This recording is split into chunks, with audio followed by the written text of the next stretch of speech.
Je m'appelle Samuel Gauthier et vous êtes à C'est pas juste de la porno, un podcast consacré à la sexualité et qui est une initiative de Bras Outaouais. C'est notre 3e épisode. Oui, ça passe vite, on le sait. Je suis en compagnie de mes deux merveilleux, extraordinaires, jouissifs co-animateurs, Jessie Laplante et Alexandre Albert. Comment ça va, les gars? En pleine jouissance. Good! Je n'en doutais point. Comment s'est passée votre semaine, les gars? Écoute, je te dirais, j'ai eu une semaine assez rocambolesque. Je me suis promené beaucoup à aller faire de la distribution de matériel de protection, des condoms qu'on appelle dans le jargon de la rue. Non, c'était beaucoup, mais c'était bien le fun. Et toi, Jessie? L'école, c'est tout. L'école, le travail, ça résume ma vie ces temps-ci. T'es pas mal occupé, hein? Ouais, non, on le sait. Merci d'être là. On rappelle que Jessie est là de façon bénévole et on apprécie beaucoup ta présence. Merci. Puis, il faut rappeler aussi que Jessie jongle, oui, sa vie étudiante et sa vie de podcaster, mais aussi sa vie de futur star de la musique.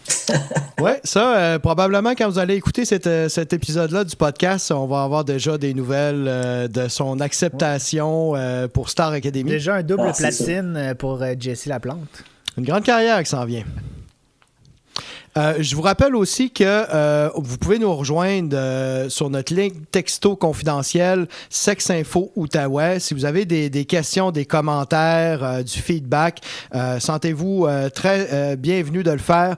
Le numéro de téléphone de Sexinfo Outaouais, c'est le 819-303-3737. Vous pouvez aussi nous rejoindre à notre nouvelle adresse courriel qui s'appelle bras.podcast@gmail.com, bras, B-R-A-S, podcast @gmail.com ou par téléphone aussi si vous voulez nous appeler au 819-776-2727. Mais là, Samuel, j'ai une question pour toi. Oui. Ben, dans le fond, ça fait déjà 2 épisodes qu'on a donné une autre adresse. Là, il faut que les éditeurs auditrices changent d'adresse. Est-ce que j'ai bien compris? Oui, parce que c'était ton adresse personnelle, puis on trouvait ça un peu impersonnel, même si c'était personnel d'avoir ton adresse. Et c'est plus facile, je pense. Bras Podcast, c'est un choix qui s'imposait de lui-même. Fait que n'hésitez pas à nous écrire, nous appeler ou nous texter. Ça nous fait vraiment plaisir de vous lire et on s'inspire de vos commentaires ou initiatives pour améliorer nos podcasts. Aujourd'hui, on va parler d'un sujet qui est quand même assez d'actualité. On parle d'éducation à la sexualité en milieu scolaire. Comme vous le savez, ces temps de pandémie, de la COVID, la rentrée scolaire a été particulièrement compliquée et a laissé plusieurs parents et enfants un peu perdus dans tout ce dédale de consignes et de restrictions. Ça n'a pas été facile, la rentrée scolaire, et ça ne l'est pas encore aujourd'hui, malheureusement.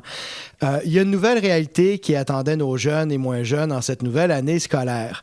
Parlant de nouveauté, le programme d'éducation à la sexualité en milieu scolaire est lui-même une nouveauté puisqu'il existe depuis 2 ans, je crois. Si je ne me trompe pas, Alex, c'est ça, 2 ans, 2018, je crois. Hein? Oui, 2018, mais il y a eu un projet pilote justement avant de le mettre en branle qui a duré de 2015 jusqu'à environ ça, là, 2018. Puis là, c'est partout au Québec, dans toutes les écoles primaires et secondaires. Et ce soir, on va avoir aussi des invités particuliers. On a un papa et ses 2 enfants qui vont venir nous parler des cours d'éducation à la sexualité de la perspective du parent, du papa, et de la perspective des enfants aussi. Fait que ça va être très intéressant de les entendre. Mais avant de commencer l'entrevue, on va passer évidemment à la chronique d'Alex qui nous a préparé un petit quelque chose. Fait qu'Alex, si tu veux commencer, on est suspendu à tes lèvres.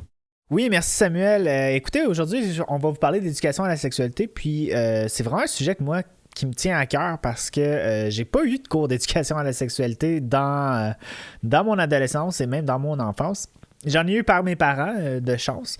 Par contre, à l'école, pas de temps. Puis, quand j'étais au baccalauréat, justement, on a parlé du projet pilote, on a parlé de l'arrivée des cours d'éducation à la sexualité dans les écoles. On était super excités, toutes les personnes au bac en sexo, parce qu'on s'était dit « Yes!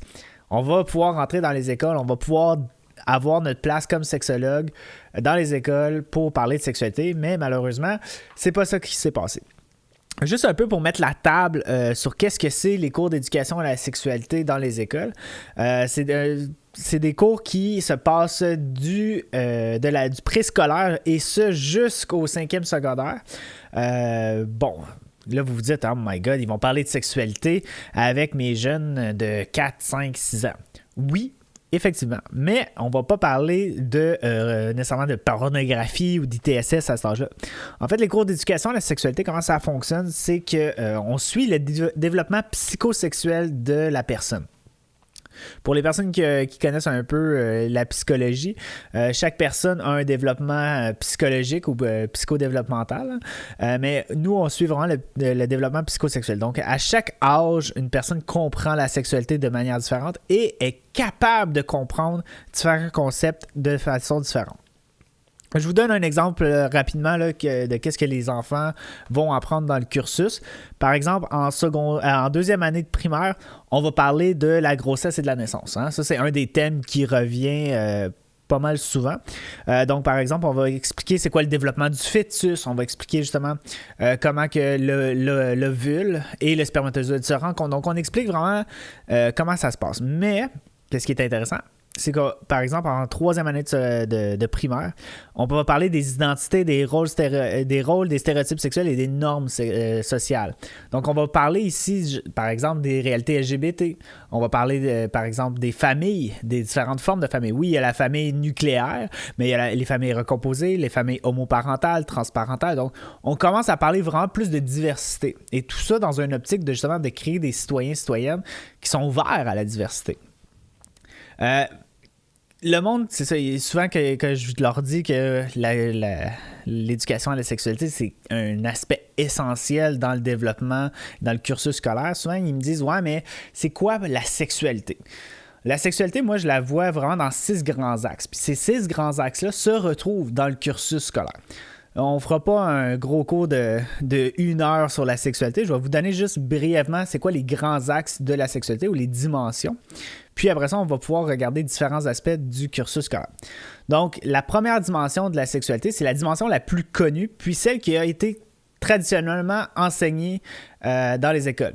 Je vous ai dit tout à l'heure que j'ai pas eu de cours d'éducation à la sexualité au secondaire. C'est partiellement faux. J'ai eu le cours d'ITSS. Hein? On a eu un beau 1h15 sur les ITSS en secondaire 3 dans le cours de biologie. Justement, c'est la première dimension de la sexualité, c'est les aspects biologiques et physiologiques. Donc, on parlait d'ITSS, on parlait de grossesse, mais pas dans une optique positive. On parlait tout le temps dans la façon de comment éviter. Hein? Comment mettre le condom, c'est quoi les méthodes contraceptives et tout. Mais sans plus d'explications, sans nécessairement parler de motivation derrière et tout. Ce qui est un peu différent aujourd'hui, quand on parle d'ITSS au secondaire, on en parle à partir du secondaire 2 et jusqu'au secondaire 5, hein, puis on en parle différemment, parce que les motivations changent. Hein, les motivations pour avoir une relation sexuelle, les motivations de comment vivre sa relation sexuelle, mais aussi les motivations par rapport à comment se protéger lors de relations sexuelles, ils changent à travers le temps. Donc, ça, c'est la première dimension, la dimension biologique et physiologique.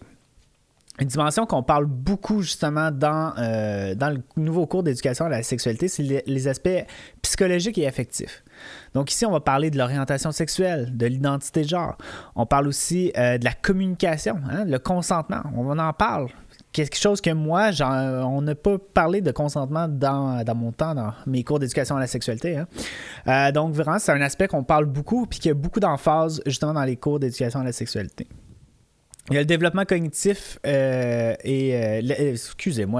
dimension cognitive de la sexualité qui ressort beaucoup justement dans les cours d'éducation à la sexualité. Ça ici, c'est vraiment comment qu'on parle de la sexualité. Hein? On va demander aux jeunes, puis ça, c'est un exercice qu'on fait souvent 6e année, secondaire 1, d'écrire sur le tableau tous les mots ou synonymes qu'on va dire au lieu de dire le mot pénis, par exemple, ou au lieu de dire le mot vulve, vagin. Hein? Donc là, les jeunes se gâtent. Là. C'est un exercice. Si vous avez à faire ça, si on a des enseignantes qui nous écoutent, essayez ça avec vos jeunes. C'est vraiment un exercice formidable. Donc, on fait ces 3 colonnes-là. Puis après ça, ils vont nous sortir plein de mots. Puis après ça, on sort le mot main. Dites-moi tous les mots que vous utilisez pour remplacer le mot main. Il y en a pas tant la même chose, hein, c'est ça, ouais. Non, il n'y a pas tant de choses que ça. Par contre, ce qu'on constate, c'est qu'on leur dit, pourtant, c'est toutes des parties du corps. Pourquoi qu'on n'est pas capable de dire c'est vraiment moi? Donc, il y a une réflexion déjà là qui se fait entamer avec un simple exercice comme ça. Donc ça fait partie des cours. On vient briser le tabou, on vient normaliser les mots pénis, vulve, vagin, anus. Hein? On vient normaliser ces mots-là. La quatrième dimension, c'est la dimension relationnelle. On parle beaucoup de l'adolescence, surtout comme les premières relations amoureuses, les premières relations sexuelles. Donc, on parle de l'intimité dans cette dimension-là, on parle de la séduction. Puis justement, moi, que je vais dans les écoles secondaires puis je fais les ateliers d'éducation à la sexualité, moi, mon volet que je vais faire, c'est cours ITSS contraception, parce que ça fait partie de notre mission au bras. Mais l'intimité, la séduction fait partie intrinsèque des ITSS. Parce que les ITSS, c'est pas juste la protection, mais c'est aussi comment on aborde le port du condom, comment on négocie ça, puis c'est toute l'érotisation aussi de la relation elle-même. Donc, ça fait partie de tout ça, même si on a tendance à croire que les ITSS, c'est juste biologique. Par la suite, on a tout l'aspect social et culturel. Ça, c'est la 5e dimension des cours d'éducation à la sexualité. Celle-là, on le voit un peu moins dans le cursus, ce qui est un peu dommage parce que, surtout aujourd'hui, avec les médias sociaux, surtout, qu'on va voir beaucoup la culture transparaître dans les mains de nos ados. Regardez dans n'importe quelle école secondaire, la majorité des ados vont avoir un téléphone cellulaire. Puis, la culture se transmet pas juste la culture québécoise ou canadienne, mais vraiment la culture internationale. On pense à TikTok, on pense à Instagram, à Facebook, Snapchat. Donc, il y a un apport culturel, la culture numérique qui se fait transmettre, puis il y a des valeurs qui sont transmises à l'intérieur de ça. Ce qui m'amène à la 6e dimension, les aspects, la dimension des valeurs et de la moralité et de la religion dans la sexualité. Que celui-là, on en parle aussi un peu moins dans les cours d'éducation à la sexualité, ce que je trouve un petit peu dommage. Par contre, quand je regarde le tableau, on parle en secondaire 4 des agirs sexuels. Justement, on parle un peu des valeurs. Donc, chaque personne a des valeurs en lien avec la sexualité. Puis c'est un peu de réfléchir à ça. Donc, il y a plusieurs activités que les profs peuvent faire. Mais encore une fois, c'est toujours à la discrétion du personnel enseignant qui fait les activités. Donc, nous, on suggère toujours de demander à des personnes qui sont peut-être plus à l'aise de parler de sexualité ou d'avoir des activités plus intéressantes là, pour les cours d'éducation à la sexualité. Puis est-ce que c'est fait pas mal par les professeurs? Est-ce que les professeurs ont embarqué dans le mouvement justement de ce nouveau cours-là ou ça devient comme une espèce de patate chaude? En fait, les cours d'éducation à la sexualité, au début, les profs ne le voulaient pas. Puis la raison, c'est très comprenable, c'est parce que c'est une autre tâche supplémentaire dans leur cours. Puis ils sont déjà débordés, puis on les comprend, on les entend. Puis c'est pas tout le monde qui est à l'aise de parler de sexualité. Moi, je me souviens, j'avais un prof, si je me trompe pas, c'était un prof de musique qui nous parlait d'orientation sexuelle. Il était tellement mal à l'aise que ça donne pas le bon message. Imaginez quelqu'un là, qui vous parle de mettre le condom, puis quand il met le condom, il est en train de... Ses mains brâlent, il shake, le pénis tombe. Est-ce que ça vous dit « Ah, ça, c'est une situation confortable ». Non, c'est pas nécessairement confortable de le voir. Fait que l'adolescent qui apprend encore par imitation à un certain point va imiter ça puis il va dire « Ah, mais c'est pas confortable, je le ferai pas ». Tandis que si vous l'apportez de façon plus ludique, plus comique, avec un peu d'humour, mais un humour qui fait réfléchir, mais les ados vont faire comme « Ah, ben, bâtard, je suis capable de bien utiliser ce condom-là, je suis capable de me souvenir de ce gag-là. » Ils ne se souviendront pas de la personne nécessairement, ils vont se souvenir du gag puis ils vont se souvenir de l'information. C'est la même chose avec les enfants, qu'on parle d'équité, d'égalité entre les genres, d'équité entre les genres. Mais ils ne se souviendront pas nécessairement du prof, même de l'activité, mais ils vont se souvenir de la notion à l'arrière. Donc, c'est vraiment d'ouvrir une réflexion par rapport à la sexualité. Jessie, tu voulais dire quelque chose, je pense. Je t'ai interrompu, désolé. Oui, excuse-moi, non, c'est juste... ça devrait être peut-être coupé, là, mais c'est juste parce que tu n'avais pas ouvert ton micro du côté de Zoom, donc j'ai pas entendu ton intervention de tantôt. D'accord. Merci du suivi, Jessie, c'est vraiment gentil. Et pour nous parler de ce sujet, outre les chroniques d'Alex et Jessie qu'on a l'habitude d'entendre, nous avons l'immense honneur de recevoir notre bien-aimé directeur au bras, Sylvain Laflamme, et ses 2 charmants enfants, Aglaé, 17 ans, et Victor, 14 ans. Bonjour, vous 3. Bonjour. Allô. Salut Samuel. Ça va bien? Oui. Good. Je suis très content de vous avoir. En fait, on est très content de vous avoir ce soir. Le sujet vous interpelle probablement parce que vous êtes des jeunes qui avaient été à l'école. Je parle d'Aglaé et Victor, quoique Sylvain est encore très jeune aussi. Qu'est-ce qu'on dit dans ce temps-là? Jeune de cœur, Sylvain? Oui, jeune de cœur, et j'aimerais te souligner, Samuel, que j'ai eu des cours d'éducation à la sexualité à l'école. Comment on appelait ça, ces fameux cours d'éducation à la sexualité quand tu étais au secondaire? C'est une bonne question. J'ai aucune idée. C'est trop loin dans ma mémoire. Parce que moi, je me rappelle, quand j'étais jeune, moi, c'était formation personnelle et sociale. On appelait ça les cours de FPS. Hey, je pense que t'es sur la bonne piste. D'accord. Fait en tout cas, c'était assez rudimentaire comme formation, mais ça a quand même laissé quelques traces positives dans mon éducation à la sexualité. Mais ce soir, on va parler un peu plus des cours d'éducation à la sexualité qu'on a présentement dans les écoles.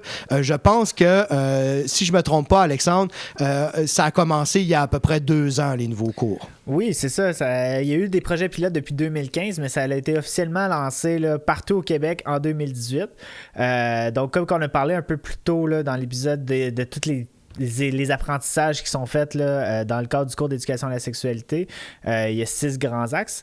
Mais aujourd'hui, avec Aglaé et Victor et aussi notre directeur d'organisme, on va aller plus en profondeur sur les apprentissages personnels qui peuvent se passer à l'intérieur de ça. Puis pour commencer, j'aimerais questionner les principaux intéressés, en fait ceux qui reçoivent présentement ou qui ont reçu très récemment les cours d'éducation à la sexualité. Je parle évidemment d'Aglaé et de Victor. Ma première question serait pour vous. J'aimerais savoir, qu'est-ce que ça veut dire pour vous la sexualité? Je peux commencer par répondre. Pour moi, la sexualité, je dirais que c'est un ensemble de plusieurs choses par rapport à soi-même, mais plus particulièrement, je dirais comme notre orientation sexuelle, nos pratiques sexuelles, comment on les voit, comment on se sent par rapport à soi, à son corps, puis aux autres, puis comment on est confortable là-dedans. Je dirais que c'est pas mal ça pour moi. OK, il y a plusieurs éléments qui touchent la sexualité. C'était quand même assez complet. Victor, pour toi, la sexualité, qu'est-ce que ça veut dire? En fait, moi, c'est plus un petit englement de ce qu'Aglaé a dit. Donc, c'est surtout l'orientation sexuelle, ta pratique sexuelle, comment tu vis ça, comment tu vois ça, si t'es bien dans ton corps. Puis... Ouais, c'est pas vraiment ça. OK. Est-ce que c'est des choses qui vous interpellent personnellement, le concept de la sexualité, ou c'est quelque chose qui est plus théorique, là, qu'on apprend plus à l'école? OK. Je dirais, avant, c'était plus quelque chose qu'on apprenait juste à l'école, mais genre, après avoir gradué, puis comme, je sais pas, rencontrer des nouvelles personnes, je dirais plus que c'est comme quelque chose qui est moins tabou, si on veut, donc on en parle plus ouvertement. Fait que c'est plus comme normal et commun pour moi, mais je sais pas pour Victor. OK. En fait, moi, ma classe, c'est pas tabou du tout. C'est un peu le sujet principal, d'ailleurs. Mais comme Aglaé a dit, surtout avant, c'était tabou de parler de la sexualité. C'était plus tabou de parler de la sexualité que maintenant, aujourd'hui. Là, tu viens de piquer ma curiosité, là, Victor. Tu dis que c'est qu'un sujet principal dans votre classe de parler de sexualité. Qu'est-ce que tu veux dire par là? C'est un sujet que les gens évoquent souvent. Genre, admettons, souvent sur l'heure du dîner, on fait un cercle, pas toute la classe, plusieurs personnes de la classe, ceux qui restent à l'intérieur. Puis, on fait juste discuter, puis ils s'entendent souvent sur des questions par rapport à la sexualité, sous toutes ses formes. Est-ce que pour vous autres, c'est quelque chose de positif, la sexualité, ou c'est quelque chose de plutôt négatif? Moi,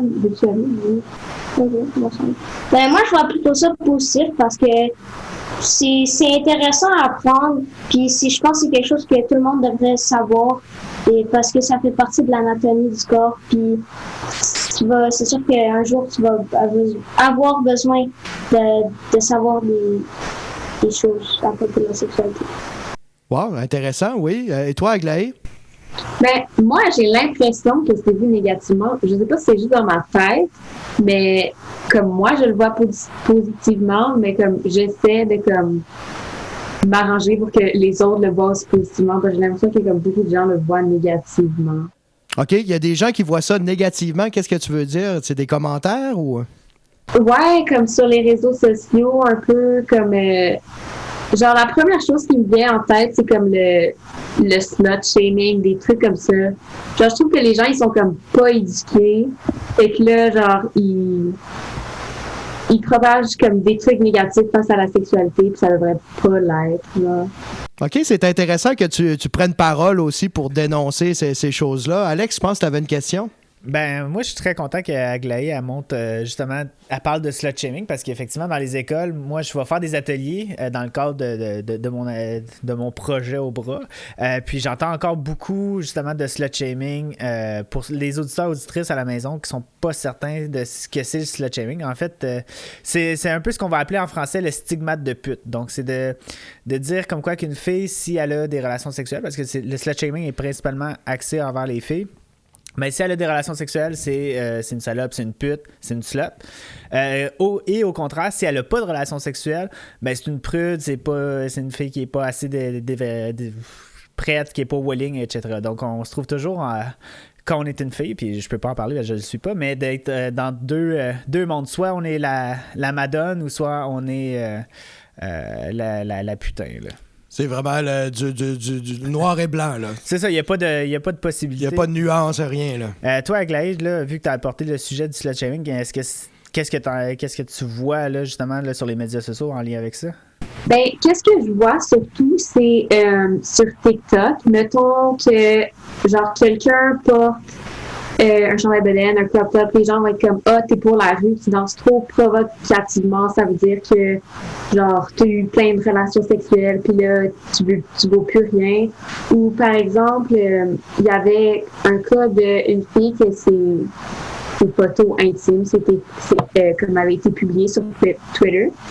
Puis les gens étaient vraiment pas là pour elle. Puis tous ces commentaires, c'était juste des gens qui faisaient du slut-shaming, justement, puis qui disaient « Ah, t'es pour la rue. » Genre, comme ils assumaient plein d'affaires sur elle. Puis je vois ça beaucoup comme en général. Puis ça, le slut-shaming, ou en fait même le sexting ou la part des médias sociaux, est-ce que vous le voyez dans les cours d'éducation à la sexualité ou est-ce que vous en avez entendu parler?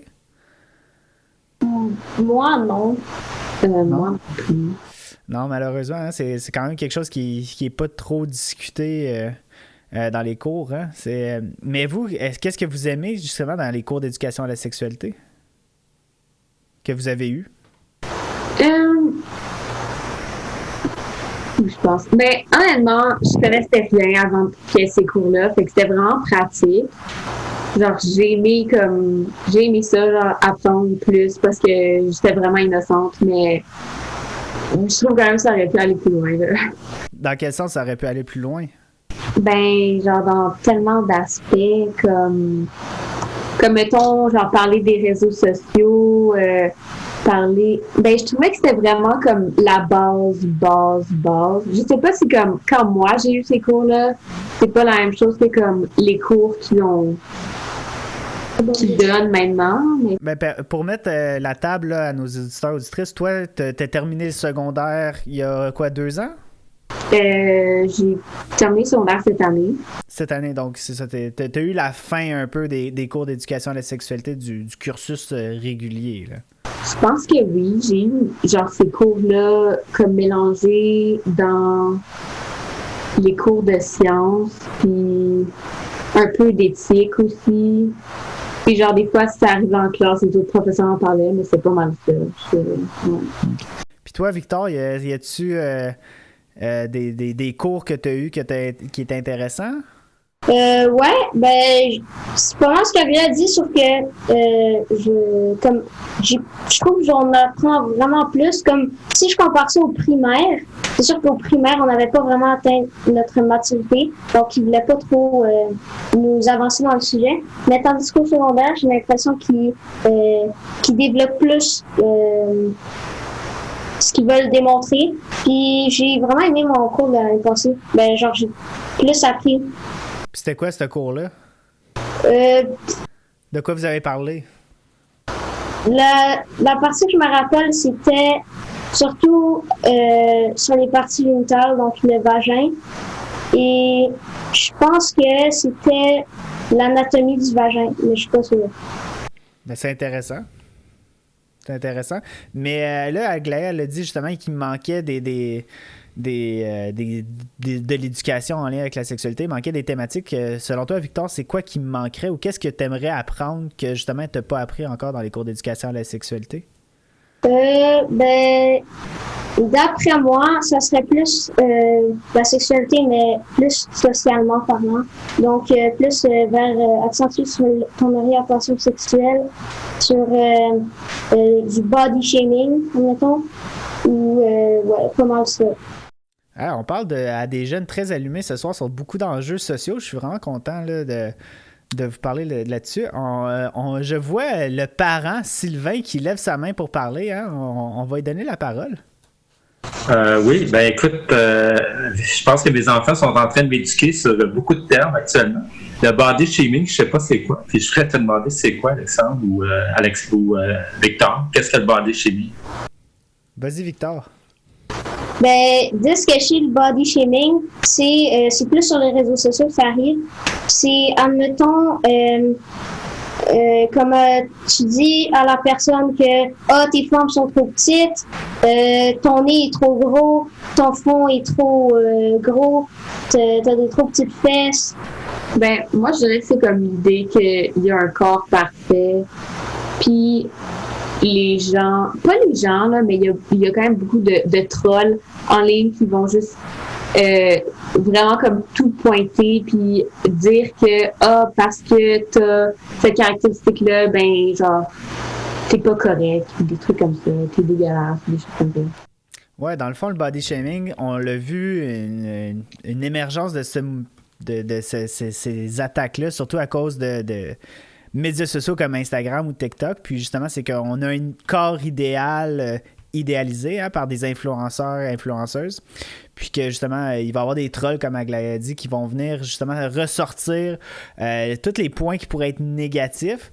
Mais ça a un impact sur la vie sexuelle, surtout chez les jeunes qui vivent leur puberté, parce qu'on vit notre puberté, ben, notre corps change et tout. Puis il n'y a pas de corps parfait non plus, même à l'âge adulte. Donc ça peut avoir un impact justement sur les relations sexuelles, les relations intimes et les relations interpersonnelles. J'ai une dernière question à vous poser, Aglaé et Victor, et j'ai l'impression, je connais un peu la réponse, mais je vais quand même vous la poser. Est-ce que vous trouvez ça important d'avoir des cours d'éducation à la sexualité à l'école? Oui, vraiment. Oui. C'est ce que j'ai cru comprendre, mais je voulais avoir la confirmation. Toi, Victor? Oui, parce que c'est très important. Parce que sinon, sinon il y a des grosses lacunes. Sinon, genre, tu sors pis t'es comme, genre, j'ai l'impression que tu vas juste être perdu. En général, si tu fais pas ces cours-là, comme avec ton corps, avec la sexualité en général, puis là, les gens vont peut-être se sentir comme pas à l'aise de poser des questions parce que je suis rendu vieux, j'ai fini, genre comme si, genre, admettons, on vient à pas rien savoir de la sexualité, mais oui, pas savoir grand-chose. Ben, genre, admettons, tu te marches dans la rue puis tu vois une cuisse ou une cheville, tu vas être genre, une cheville. Mais pas vraiment, ça c'est plus, ça dépend plus de comment t'es habillé puis de comment la personne a été éduquée. Si elle a été normalisée à avoir des cuisses ou des parties du corps exposées. J'ai une autre question, puis là, je suis curieux, je déborde un petit peu des questions que je vous avais présentées dès le départ, mais si on avait le choix de vous donner des cours d'éducation à la sexualité en famille, c'est-à-dire à la maison versus à l'école, qu'est-ce que vous préféreriez? Est-ce que ça serait à l'école ou par vos parents? Moi, je dirais à l'école. Moi aussi. Et pourquoi ça serait plus à l'école que ça serait intéressant d'avoir des cours d'éducation à la sexualité plutôt que d'avoir nos parents qui nous parlent de ça? Je trouve qu'à l'école, de base, dans un environnement de classe, c'est plus comme...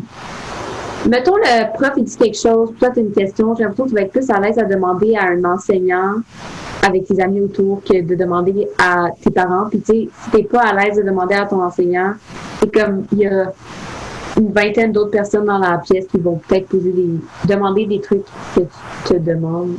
C'est pas ça. Ouais. D'accord, fait que c'est... Nécessairement. Ouais, que tu serais pas à l'aise de demander. Ça fait juste... Puis aussi, j'ai l'impression, moi, les classes que j'ai eues, l'environnement dans la classe était beaucoup plus, pas amusant, parce que c'est amusant avec ses parents, mais il y avait une partie de comme, on niaise plus ensemble, on a une bonne complicité, fait que ça dérange moins, on est un petit peu moins gêné que comme avec nos parents, mais ça, c'est pas pour tout le monde, mais... Ah, c'est intéressant ce que tu amènes là. Fait que tu sens moins gêné avec tes camarades de classe. Est-ce que c'est quand même gênant de poser certaines questions devant ses camarades? Est-ce que vous censurez des fois pour poser des questions devant les autres ou vous le faites quand même assez librement? Moi, en plus, en secondaire 1, les gens utilisaient plus d'autres termes, mais maintenant, non. Maintenant, on utilise les vrais termes. OK. Fait que tu te sens à l'aise de poser des questions devant les autres? Ouais. Les autres aussi. Puis Aglaé? Moi, j'ai toujours été la personne qui pose 80 000 questions, fait que c'est pas vraiment un problème de poser des questions. Fait que peu importe la matière, tu vas poser des questions? Ah oui. D'accord. C'est dans ton ADN. Ouais. Bien, merci Aglaé. Merci, c'est vraiment intéressant. Puis là, j'aimerais ça interpeller davantage votre papa, Sylvain, qui a écouté un peu l'entrevue. Sylvain, à chaud, c'est quoi tes réactions par rapport aux réponses de tes enfants? Est-ce que tu es surpris? Est-ce qu'il y a des choses qui t'ont questionné, qui t'ont étonné? Oui, très surpris, très content de les entendre. Beaucoup de termes que je connaissais pas. Je dois avouer que je savais pas à quel niveau ils étaient au niveau de leur connaissance sur la sexualité. Puis je suis agréablement très surpris. À chaud comme ça, oui. Très, très, oui, très surpris. ils maîtrisent des termes, tout ça, puis ils connaissent bien tout ce qui est en lien, le body shaming, le slut shaming, les termes qui sont de plus en plus d'actualité. Fait que oui, c'est assez étonnant. En fait, je te dirais qu'ils sont en train de m'éduquer. Donc, oui, ben ça, c'est bien, même ça. moi, j'en apprends. D'accord. Comme parent, Sylvain, qu'est-ce que tu aimerais que tes jeunes apprennent sur la sexualité? C'est quoi tes préoccupations, toi, en tant que papa? Qu'est-ce que tu aimerais que tes jeunes sachent? Naturellement, je pense que la sexualité comporte plusieurs facettes. Je pense qu'il y a un noyau qui est peut-être plus la mécanique, la biologie. Mais il y a tout ce qui est autour de ça, comme l'identité, le consentement, les violences. Donc, j'aimerais vraiment qu'ils puissent toucher à toutes ces facettes-là, puis qu'ils puissent avoir des connaissances, puis que ça soit apporté de façon positive, mais qu'il y ait des discussions ouvertes sur toutes ces facettes-là qui sont reliées à la sexualité. La sexualité, c'est un élément qui englobe énormément de facettes et donc je pense que c'est important qu'ils puissent toucher à ces différentes facettes de la sexualité. Sylvain, si je peux te poser une question peut-être un peu délicate, on l'a posé à tes jeunes, mais est-ce qu'il y a des sujets ou des thèmes que quand tu as vu le cursus d'éducation à la sexualité ou quand tu as su que ces cours-là revenaient à l'école, est-ce qu'il y a des sujets tu étais comme ouf, attends, c'est peut-être un peu trop élevé pour l'âge de mes jeunes ou pour l'éducation que je veux que mes jeunes reçoivent en matière de sexualité? Est-ce qu'il y avait des sujets comme ça qui t'avaient un peu des craintes ou des appréhensions? Dans un premier temps, Alexandre, je dois te dire que j'ai pas trop prêté attention au cursus qui m'a été envoyé par courriel. Mais par hasard, mardi de cette semaine, j'ai reçu un courriel de l'école secondaire de Victor me disant qu'il préparait justement les cours d'éducation à la sexualité. Et j'ai regardé justement les différents thèmes qui vont être abordés. Et non, il n'y a rien là-dedans qui m'a heurté, il n'y a rien qui m'a dérangé. Au contraire, je pense que je trouvais qu'il y aurait peut-être d'autres thèmes qui auraient pu être abordés. D'ailleurs, Victor et Aglaé en ont parlé tantôt. C'est tout, moi, ce qui m'inquiète, c'est tout le phénomène des médias sociaux. Puis ça, je ne l'ai pas vu dans le cursus ou dans le courriel que j'ai reçu mardi dernier de la part de la direction de l'école. Bon, je ne sais pas si ça va être présenté dans l'année prochaine pour ce qui est de Victor ou en secondaire 5, donc ça, je ne sais pas. Mais actuellement, de ce que je vois qui va être présenté aux étudiants, cette partie-là des médias sociaux ne sera pas abordée. Donc, je pense qu'en général, chaque chose dans son temps. La sexualité, c'est pas quelque chose qui est statique, donc c'est quelque chose qui peut évoluer. Puis je pense que je pense qu'ils vont selon, au niveau primaire, au niveau secondaire, ils abordent certains thèmes. Et je pense que c'est normal d'y aller par étapes aussi. Mais dans le cas des médias sociaux, ça, je trouve qu'il y a un manque à ce niveau-là. Oui, c'est vrai. Ben justement, tes jeunes l'ont ressorti, puis c'est quelque chose que moi aussi, je vois dans les écoles que les jeunes me disent voyons, on n'a pas le temps ou on parle pas trop des médias sociaux. Pourtant, c'est de plus en plus présent en lien avec la sexualité. Puis là, tu me fais penser, là, on a parlé des sujets qui me manqueraient selon toi, mais est-ce qu'il y a des sujets que toi, tu aimerais qu'on parle pas ou que ça serait plus le rôle des parents d'en parler et non nécessairement de l'école? Non, pas nécessairement. Rôle parent, rôle école, je pense qu'on a un rôle complémentaire. Victor Adelaé ont mentionné que certains thèmes, ils aiment mieux les aborder entre amis. Je sais que j'ai déjà eu une discussion avec mon ex-conjointe sur, par exemple, à quel âge qu'on commence à parler de sexualité. Ça a été surtout dans le cas d'Adelaé, parce que elle est la plus vieille. Donc, je ne sais pas si Adelaé s'en souvient, mais Joséphine, la maman d'Adelaé, avait acheté un livre de base pour parler de la sexualité. Et elle l'avait mis à la disposition à Adelaé pour lui dire, si seulement ça te tente de lire le livre, il est à tel endroit. Fait que je vois Adelaé qui fait des faces. Après, son visage n'a pas de l'air à l'avoir lu, le livre. Non, je pense qu'il y en a où elle s'en souvient pas. Mais j'avais quel âge? T'étais au niveau primaire, ça, je m'en souviens. T'avais 6 mois, je pense. Mais sans doute environ 9-10 ans.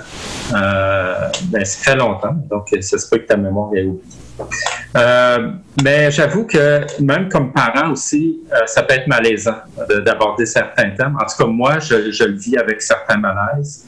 Je m'en souviens, je peux vous raconter une anecdote.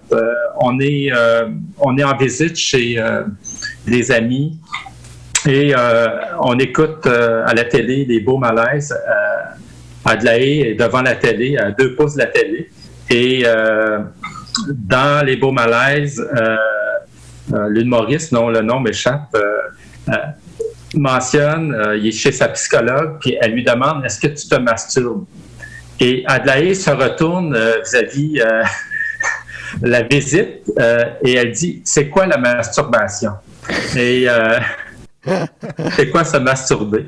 Et il y a eu comme un genre de fou rire et de malaise en même temps. Oui. C'était un beau malaise, dans le fond. Oui, c'était vraiment un beau malaise.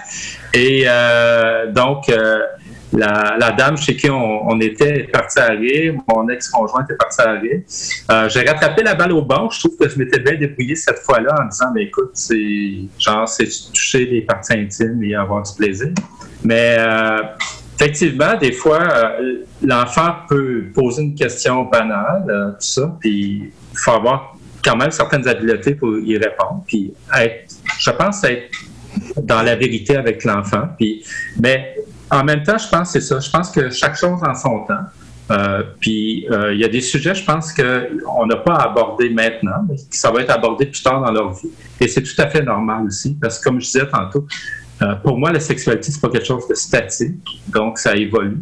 Et il faut y aller selon aussi la compréhension, selon les étapes de la vie, je dirais, puis l'âge. Je suis curieux de savoir aussi, Sylvain, est-ce que ton éducation sexuelle à la maison, elle était comment? Puis est-ce qu'elle a influencé ta façon de voir la sexualité avec tes propres enfants? La sexualité à la maison, c'est 0 puis une barre. j'ai jamais entendu parler de sexualité à la maison. Moi, il y a beaucoup de choses que j'ai découvert à l'âge adulte. Et là, quand je vous dis à l'âge adulte, là, c'est 20 ans et plus. Même des choses aussi banales que de comprendre que ma voisine, en fin de compte, c'est une femme lesbienne. Donc, la femme qui va chez elle, c'est pas juste une amie, c'est son amoureuse. Fait que ça, j'ai appris ça, je pense, j'avais 25 ans. Pourtant, j'ai grandi à côté de cette voisine-là. Fait qu'il y avait des sujets très tabous dans mon temps. Puis peut-être, heureusement, je pense que les choses évoluent. Donc, comme je te dis, j'ai vraiment appris très tard. Je me souviens que j'ai eu un cours d'éducation à la sexualité, je pense, de mémoire, en secondaire 1 ou 6e année. Mais c'était vraiment très de base et c'était possiblement des cours d'anatomie, à peu près. Ça fait très longtemps. Donc, ça ne m'a pas aidé de ne pas avoir justement ces bases-là pour moi pouvoir aborder justement certains thèmes avec mes enfants. Est-ce que tu aurais aimé ça, que tes parents parlent de sexualité avec toi? Oui, mais j'aurais aimé aussi qu'ils me parlent non seulement de la sexualité, mais de la vie amoureuse en général aussi. Parce que ça non plus, ça n'a pas été discuté. Puis je trouve que la vie amoureuse, c'est très large aussi. En fait, c'est tellement large que je pense qu'on peut en parler des heures et des heures. Donc, mais j'ai jamais eu ces discussions-là. Je trouve que c'est un manque. T'sais, autant on parle de sexualité, mais je pense qu'il faut parler d'amour aussi et de relations amoureuses. Oui, les différentes facettes, finalement, de la sexualité, parce que la sexualité, c'est pas juste la sexualité génitale, évidemment. On parle de sexualité affective, des fantasmes. Bref, c'est vraiment intéressant. J'ai appris beaucoup grâce à vous aussi.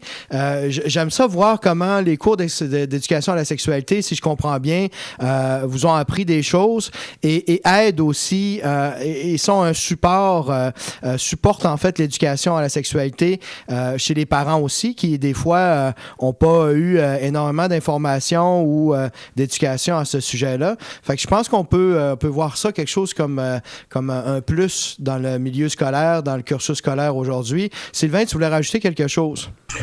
Oui, tout à fait. Moi, je suis excessivement très content qu'il y ait ce cours-là. Je remercie le ministère. Je pense cependant que j'ai une petite inquiétude quand je vois le courriel que j'ai reçu mardi passé. J'en ai discuté un peu avec Victor également. Le fait que ça soit donné par un professeur, je dois vous avouer que ça me dérange un peu. Pour moi, un prof de maths, il enseigne les maths. Il n'enseigne pas les cours d'éducation à la sexualité. Fait qu'un prof de maths, ça ne va pas donner un cours de français, ça ne va pas donner un cours d'éthique religieuse, il donne le cours de maths. Fait qu'il y a cette partie-là où je me dis, est-ce que le contenu est bien transmis aux enfants? Je pense que c'est mieux que rien. Puis, comme je vous dis, je suis très content.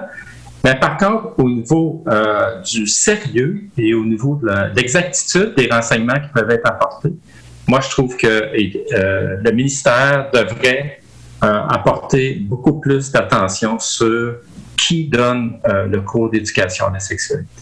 Fait que ça prendrait des personnes qui sont formées, justement, dans le domaine. On parle de sexologues comme Alexandre et on a eu un autre épisode aussi avec notre ami Gabriel Donnet-Lorrain. À ce moment-là, c'est sûr que ces gens-là sont plus à même, ayant reçu une formation au niveau de la sexualité. C'est nos experts ici au Québec. Puis on est fiers d'avoir de la sexologie. Alexandre est très heureux d'être un des sexologues du Québec, mais on a une expertise toute québécoise au niveau de la sexologie. Et pourquoi pas l'utiliser? Je suis entièrement d'accord avec toi, Sylvain. Je pense que c'est quelque chose qui nous manque aussi.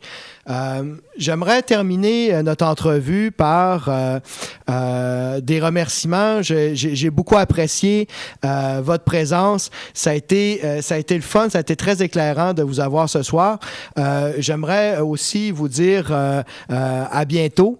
Sylvain, on va continuer à travailler ensemble.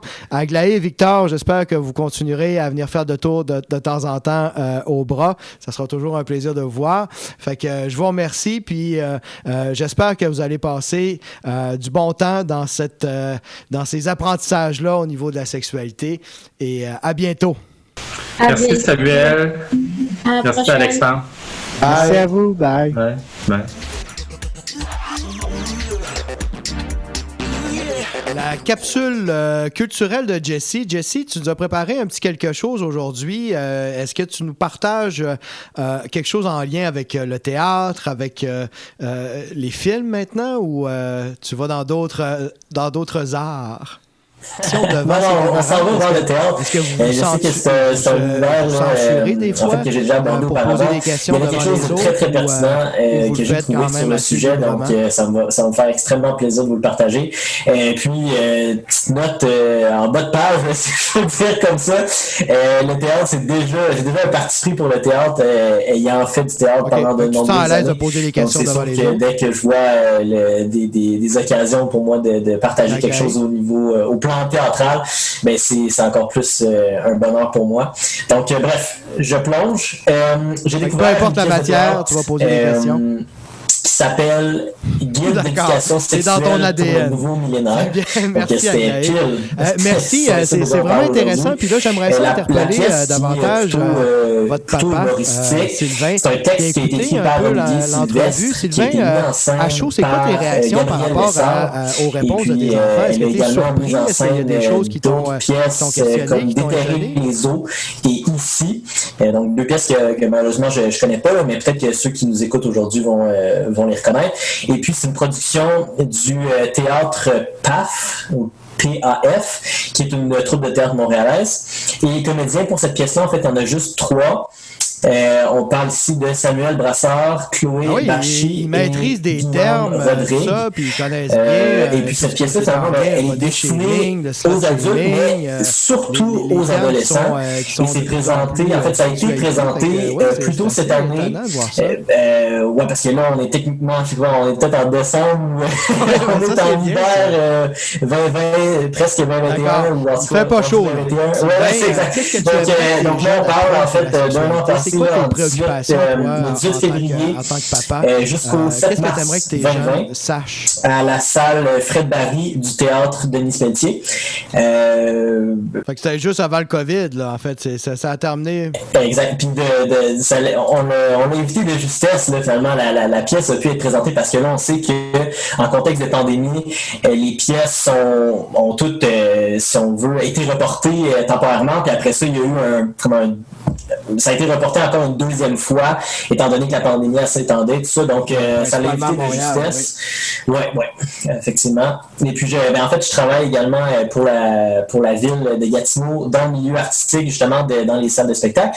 Donc, moi, j'ai pas travaillé. Ça fait depuis le début de la pandémie là, que j'ai pas eu de corps de travail. Là, donc, les pièces sont reportées, tout ça, c'est malheureux, mais en même temps, c'est obligé là, avec la pandémie. Donc, c'est parfaitement compréhensible. Donc, pour cette pièce-là, en résumé, en fait, c'est une pièce qui fait un saut dans le temps. On recule jusqu'en 1999, à l'époque des ensembles sports en non, puis quoique c'est encore une mode qui revient, là. Des références aux Backstreet Boys, puis il y a des vieux ordi Pentium 166 GHz. Bon, moi, j'ai pas connu ça, évidemment. J'avais 4 ans, 5 ans.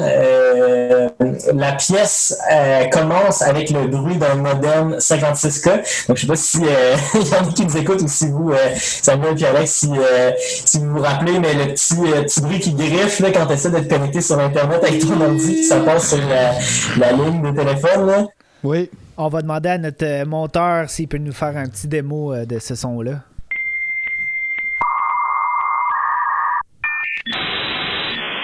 Ouh, ça serait merveilleux. Donc, c'est un bruit... c'est de doux souvenirs pour moi. J'étais effectivement très jeune, mais je m'en souviens très bien. Donc, en fait, les personnages dans cette histoire-là ont 17 ans, sont au début du cégep, fin secondaire, début du cégep. Donc, il y a So et Olivier, Oli, en fait, So et Oli, qui sont la promesse de faire l'amour avant la fin du monde. Puis, je le dis en guillemets parce qu'on parle ici du bug de l'an 2000.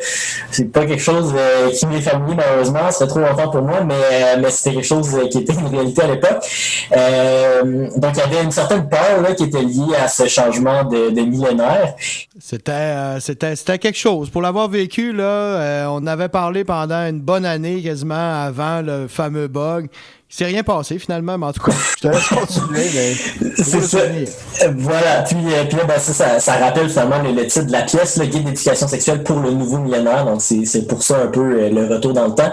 Et on voit un peu la perspective là des ados qui en fait, ben si on va plus précisément avec les personnages là, ben Oli et So, ils font la rencontre de Ben qui devient le meilleur ami d'Oli et qui est un peu plus vieux qu'eux autres, donc qui est déjà adulte. Et ils finissent par former un triangle amoureux qui est un peu entremêlé avec des sentiments confus.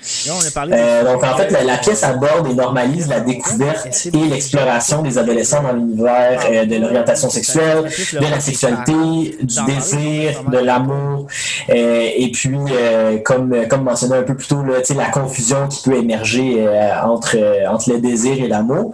Et en fait, on vit entre autres là, avec les ados leur première fois en guillemets, sans pour autant qu'on voit les actes là, sexuels, mais la scène en fait ce qui arrive c'est qu'elle se passe dans une tente ou sous une tente et on entend juste les conversations puis les bruitages là, liés à ça. Donc c'est une faculté où ça en fait c'est un talent là, qui a été manifesté par Olivier et Gabriel là, dans ce cas-ci. Celui qui a écrit le texte c'est celle qui a fait la mise en scène là.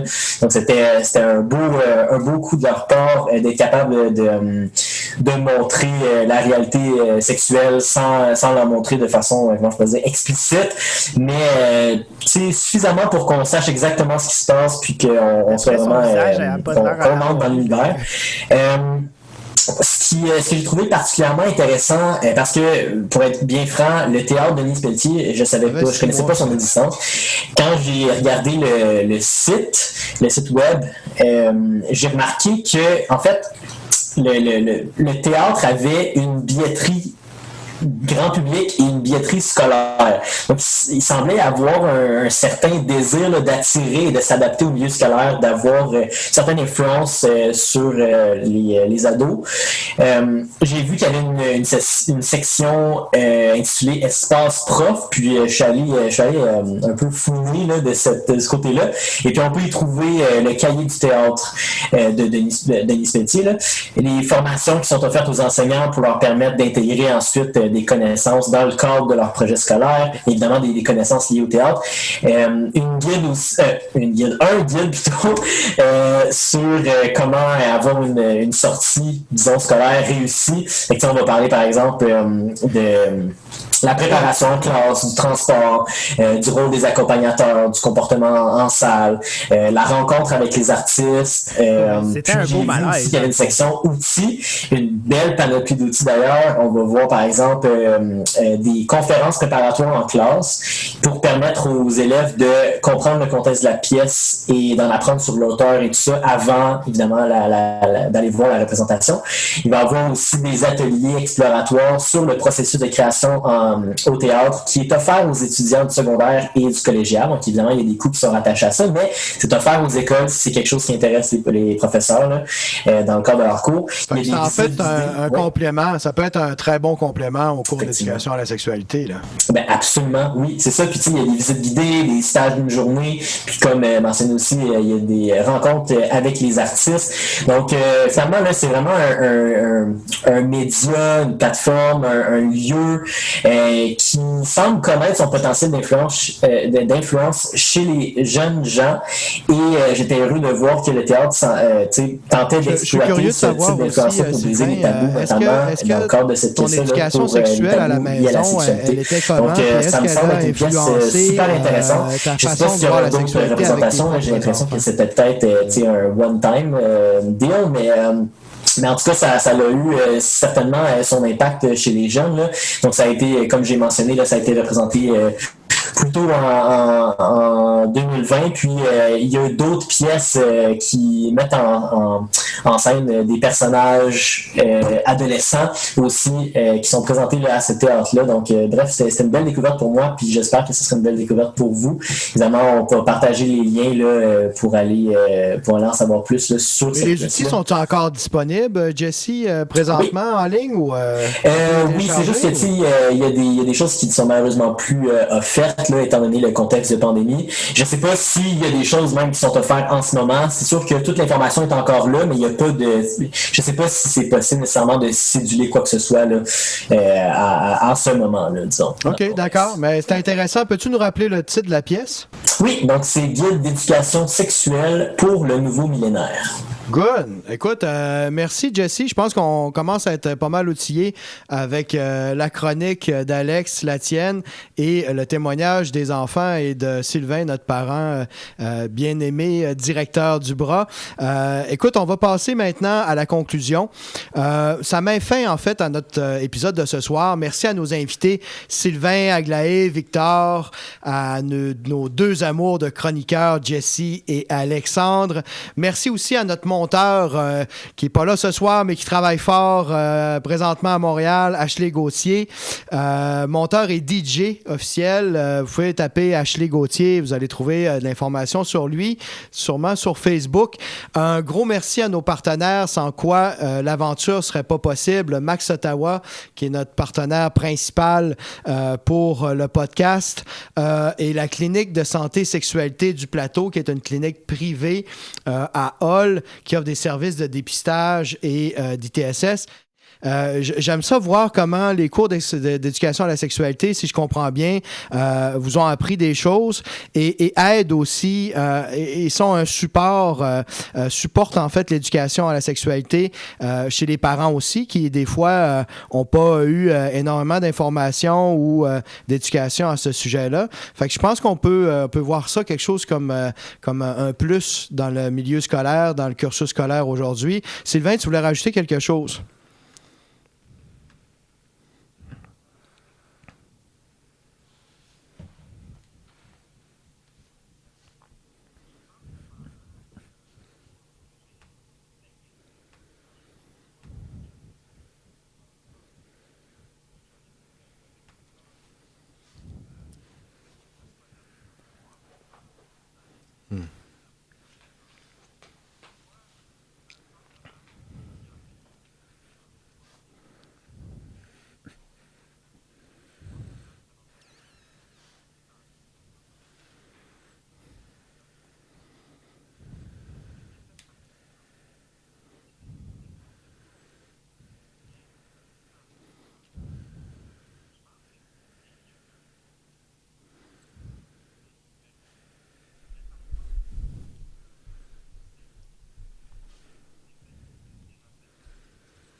Fait que ça prendrait des personnes qui sont formées, justement, dans le domaine. On parle de sexologues comme Alexandre et on a eu un autre épisode aussi avec notre ami Gabriel Donnet-Lorrain. À ce moment-là, c'est sûr que ces gens-là sont plus à même, ayant reçu une formation au niveau de la sexualité. C'est nos experts ici au Québec. Puis on est fiers d'avoir de la sexologie. Alexandre est très heureux d'être un des sexologues du Québec, mais on a une expertise toute québécoise au niveau de la sexologie et pourquoi pas l'utiliser. Je suis entièrement d'accord avec toi, Sylvain. Je pense que c'est quelque chose qui nous manque aussi. J'aimerais terminer notre entrevue par des remerciements. J'ai beaucoup apprécié votre présence. Ça a été le fun, ça a été très éclairant de vous avoir ce soir. J'aimerais aussi vous dire à bientôt. Sylvain, on va continuer à travailler ensemble. Aglaé et Victor, j'espère que vous continuerez à venir faire de tours de temps en temps au Bras. Ça sera toujours un plaisir de vous voir.